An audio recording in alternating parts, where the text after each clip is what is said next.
Am I in the wrong if I move to Mexico and I notice all these street dogs around me, one of which is just super cute and adorable, and you know what? I'm going to adopt one of these dogs. Am I in the wrong for participating in a protest against the demolition of a gorgeous and historic architectural building? Am I in the wrong for going over to my neighbor's house because her dog is incessantly barking? Am I in the wrong for not picking up my dog waste when I take him for a walk on a leash? Am I in the wrong for wanting and celebrating when different restaurants and stores start offering gluten-free products, milk or nut alternatives, and other hipster items from the States? And now for some context. Okay, so scenario number one. Am I in the wrong for adopting a street dog in Mexico? So a little bit of context about Mexico living and dog life. It is super customary for dog owners in Mexico to let their dogs roam free all day long while the owner is at work or doing other activities, even if the owner is on vacation for like a week. And when it comes time to walk their dogs, their method is open the front door, let the dog go, and then let the dog come back home whenever they scratch at the door. And so it's entirely possible that if you have a dog that's born and raised in Mexico, they've never seen a leash in their life. Completely possible. Not to say that nobody in Mexico owns a leash, absolutely they do, but it's definitely not uncommon for dogs to not have a leash, no collar, no tags, no anything, and the dog and the owner just knows whatever the schedule is. Fun random thing I notice here is that people will actually train their dogs to walk off leash and to learn their neighborhood so that the dog kind of knows where the owner is okay with them going. Now, not everyone does this. There are definitely dogs that are just let out and you trust that they're gonna come home eventually, but I definitely see people training their dogs how to walk off leash next to them, near them, and to learn the area, to learn how they're allowed to walk around, which is kind of fascinating. Another dog lifestyle that's pretty popular here is for neighborhoods to have dogs. Spikey! Spikey! Ven, ven, ven, ven, ven. Ay, canta cara, hermoso, canta cara, canta cara, canta cara. And again, these dogs usually have no identification on them. There's no collar, there's no tags, anything. They're just a neighborhood dog.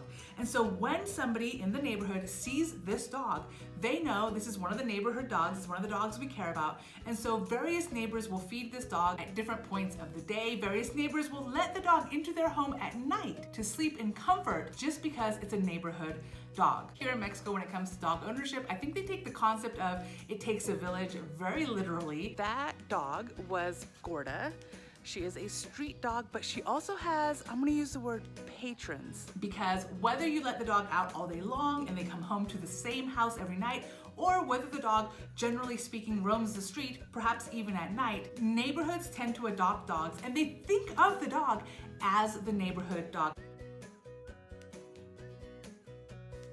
As you guys know, I have a dog, and Henry is either in the house with me or outside on a leash with me. And so it's just hard for me to imagine like not freaking out if my dog doesn't come home at the end of the day, or not freaking out if my dog is just not exactly where I expected him to be. That would be such a weird lifestyle for us. But it might be a very normal lifestyle for a dog in Mexico. And taking a neighborhood dog home could be considered kidnapping or dog napping. Am I in the wrong for not wanting a beautiful historic building to be torn down? Architecture in Mexico and architecture around the world is just, it's gorgeous, it's beautiful, we love it. There are definitely buildings out there where my heart would probably break at the idea of not only the beauty, but the history of a building being destroyed. But there are parts of Mexico, San Miguel de Allende comes to mind, where it seems like 90% or more of the people that are constantly fighting to preserve historic buildings are foreigners. Whether you're foreign or a local, we absolutely have the right to not want a beautiful building to be destroyed. But the reality is, when you preserve historic buildings, and especially if you get really, really picky about it, what feels like an easy ask, which is, hey, let's just keep the building as it is really asking for somebody to upkeep the building as it is. Maintaining one of these houses is not cheap. Now, the cost to repair this is quite a bit. What you're inadvertently asking for is for a wealthy / potentially foreign investor to purchase that property. And if you keep doing it to a city multiple times, you're gonna end up with a city that was maybe affordable, but because it's been purchased by all these wealthy people, the cost of living inevitably goes up. Studies have shown that properties in historic districts and neighborhoods have increased in price 5 to 20% more than homes in neighborhoods without a historic designation. So again, San Miguel de Allende, gorgeous city that everyone absolutely recommends visiting, but the cost of living there is certainly not comparable to the cost of living in Merida or San Cris, sometimes because foreigners fought for this building. Nothing wrong with wanting to preserve history and beauty, but to a certain degree, there is an element of,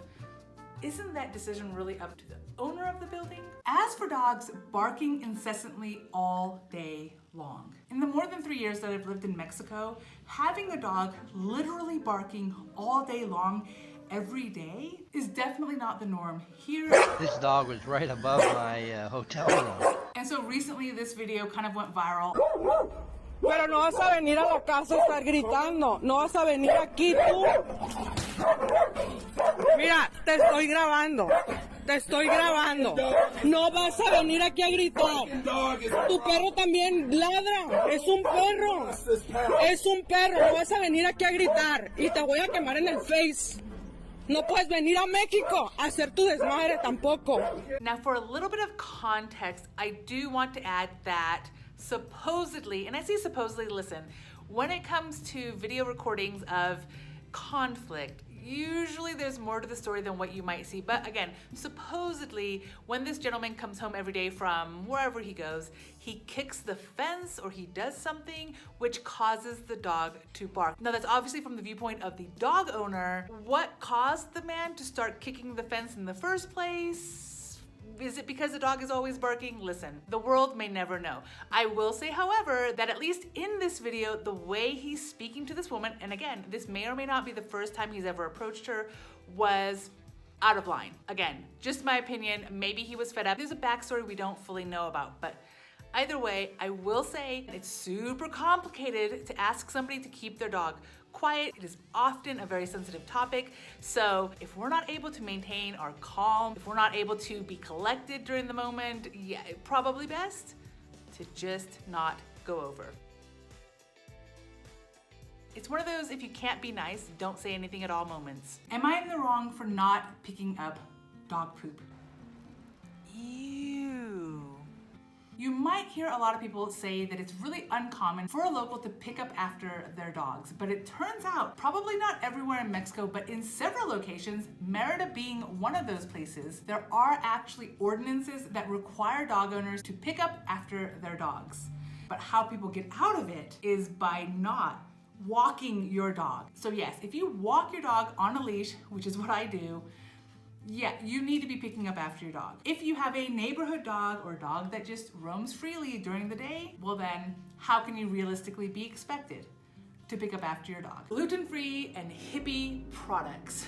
Okay, when you have a gluten-related allergy, when you have peanut allergies, when you have dairy allergies, it is really inconvenient to travel the world because many parts of the world either doesn't have a population that deals with these allergies enough to make a change for their products, or some locations have a culture of kind of ignoring food intolerances. Is Jenna Ortega, vegan. I was vegan for a really long time, but I stopped being vegan when I went to Romania to shoot Wednesday, actually, because the food is very different there and I don't think that I was meeting my nutrition requirements. So I started eating fish again. So I'm currently pescatarian. So from kind of a US perspective, we tend to appreciate when specialty stores exist. I have a son with certain allergies, so I do really appreciate when a store, one, tells me that the ingredients he's allergic to is in the product. Because there are many restaurants where we have to guess whether there are products in there that my son might be allergic to. Sometimes we guess correctly, sometimes we don't. It's something that we occasionally struggle with. So I can imagine if you have a gluten intolerance, dairy intolerance, etc., moving to Mexico can be a little bit difficult. That being said, as more and more specialty stores start to pop up in Mexico, while it makes sense that your specialty item that has specialty ingredients in it would cost more than, let's say, the average equivalent, the more of those specialty items that exist, the more likely that the regular items will tend to follow suit and rise in prices as well. So, are you in the wrong for being happy that a product that you're able to eat without problems exists? Of course not. But does a plethora of those companies popping up cause a potential problem for locals / cost of living? Absolutely. Now, obviously this is a fun game to play, but at the end of the day, everyone is human, we all make mistakes, and we all do what we think is best, and that's all we really can do. Okay, I hope you enjoyed this video, and I'd love to know your thoughts on these 5 topics, whether you thought the expat was predominantly in the wrong, or if it's something that you can understand why they might be doing what they're doing. And to know more about what I think when it comes to being a great expat here in Mexico, you'll probably want to check out this video next.